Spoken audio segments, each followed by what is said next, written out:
With your help, we can continue to fight for freedom. This is not possible without your generosity. Join our quest for the truth and our freedom and donate today. Simply go to tntradio.live. When you need to know the truth, keep it on the Damien Richardson Show on today's News Talk, TNT Radio. I like to read everyone a little, just a little story in this editorial section here in the second hour, and I thought, I've picked up this story about the abolition of the White Australia policy. It's a paper. It's a fact sheet, in fact. And then I thought, I grabbed this off the internet just, not long before I went on air, and I thought, hang on, who's endorsed this? And it's the EU, the European Union. So everything you read in this fact sheet about the abolition of the White Australia policy is going to be factual because the EU wrote it. And it starts out with saying Australians are a pack of white bastards. Whoa. No, not really, but you know what I'm saying. No, it says the White Australia policy describes Australia's approach to immigration from federation into the later part of the 20th century, which favoured applicants from certain countries. The abolition of the policy took place over a period of 25 years. Following the election of a coalition of the Liberal and Country parties in 1949, Immigration Minister Harold Holt allowed 800 non-European refugees to remain in Australia and Japanese war brides to enter Australia. Over subsequent years, Australian governments gradually dismantled the policy, with the final vestiges being removed in 1973 by the new Labor government, the Whitlam government, of course. The history, the origins of this White Australia policy can be traced to the 1850s. White miners' resentment towards industrious Chinese, they're industrious, of course, Chinese diggers, culminated in violence on the Buckland River in Victoria and at Lambing Flat, now Young, in New South Wales. The governments of these two colonies introduced restrictions on Chinese immigration. Later, it was the turn of the hard-working indentured labourers from the South Sea islands of the Pacific, known as Kanakas, in northern Queensland. Factory workers in the south became vehemently opposed to all forms of immigration which might threaten their jobs. The white working class, again, are causing the problems, particularly by non-white people who they thought would accept a lower standard of living and work for lower wages. This is a similar argument, I think, which you would hear today. Some influential Queenslanders felt the colony would be excluded from the forthcoming federation if the Kanaka trade did not cease. New South Wales and Victorian politicians warned there would be no place for Asiatics or coloureds in the Australia of the future. In 1901, the new federal government passed an act ending the employment of Pacific Islanders. The Immigration Restriction Act of 1901 received royal assent on the 23rd of December 1901. It was described as an act to place certain restrictions on immigration and to provide for the removal from the Commonwealth of prohibited immigrants. The act prohibited from immigration those considered to be insane, anyone likely to become a charge upon the public purse, well, there you go, or upon any public or charitable institution. It also included any person suffering from an infectious or contagious disease of a loathsome or dangerous character. There was pandemics then too, clearly. The Act also prohibited prostitutes, criminals, and anyone under a contract or agreement to perform manual labour within Australia, with some limited exceptions. Prostitutes, boy, that has certainly changed.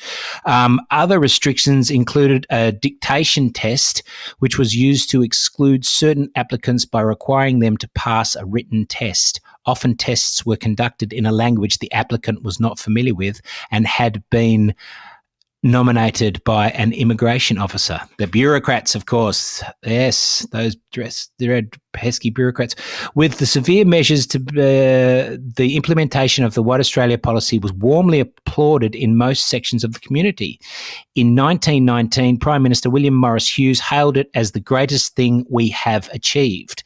After the Second World War, break out with hostilities with Japan during the Second World War. John Curtin reinforced the philosophy, the Labor politician, wartime leader. He reinforced the philosophy of the White Australia policy, saying the country shall remain forever the home of the descendants of the people who came here in peace in order to establish in the South Seas an outpost of the British race.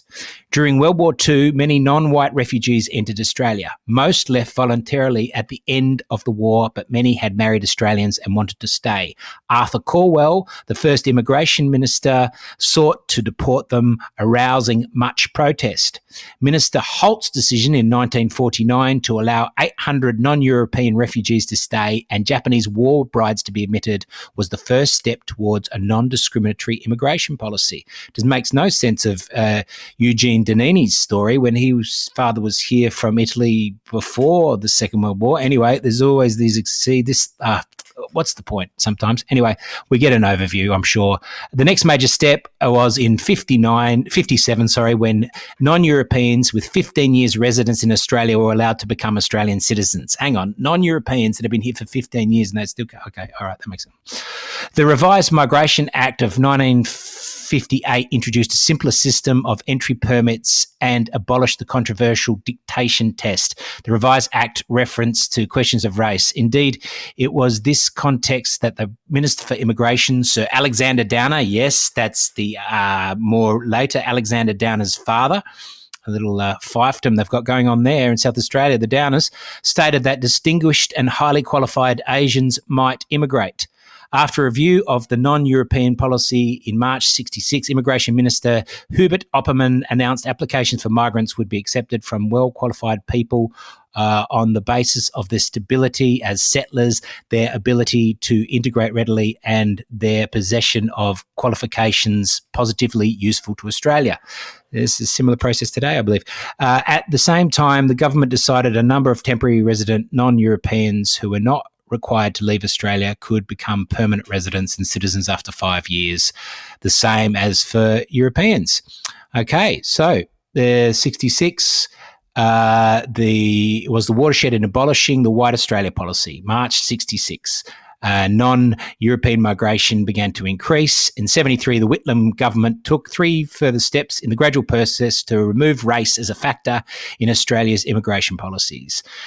These were to legislate all immigrants of whatever origin to be eligible to obtain citizenship after 3 years of permanent residence, issue policy instructions to overseas posts to totally disregard race as a factor in the selection of migrants, ratify all international agreements relating to immigration and race. Anyway, that basically gives us an overview of what has occurred with Australia's dismantling of the White Australia policy, according to the, United Nations. Are you enjoying listening to TNT Radio? Do you think we're doing a good job? Then please let us know. Why not leave us a like or a positive review or comment on Facebook, Gab or Getter. Help us get the word out as we cover the biggest topics of our time on today's News Talk, TNT Radio.